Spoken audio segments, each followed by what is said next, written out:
Charon, written by Lord Dunsany, read by Stephen Collins.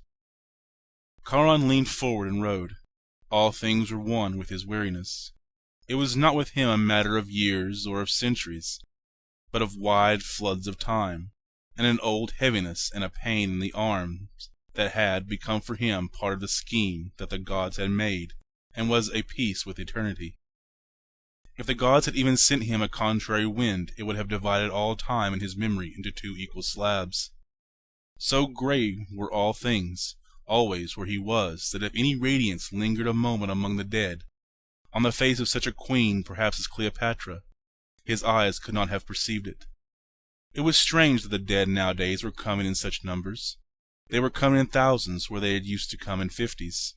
It was neither Charon's duty nor his wont to ponder in his grey soul why these things might be. Charon leaned forward and rode. Then no one came for a while. It was not usual for the gods to send no one down from earth for such a space, but the gods knew best. Then one man came alone, and the little shade sat shivering on a lonely beach, and the grey boat pushed off. Only one passenger? The gods knew best. And great and weary Charon rode on beside the little, silent, shivering ghost.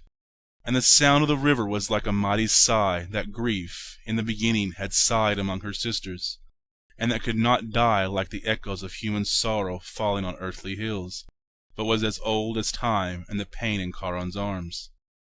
Then the boat from the slow, grey river loomed up to the coast of Dis, and the little, silent shade, still shivering, stepped ashore, and Charon turned the boat to go wearily back to the world. Then the little shadow spoke, that had been a man. "I am the last," he said. No one had ever made Charon smile before. No one before had ever made him weep.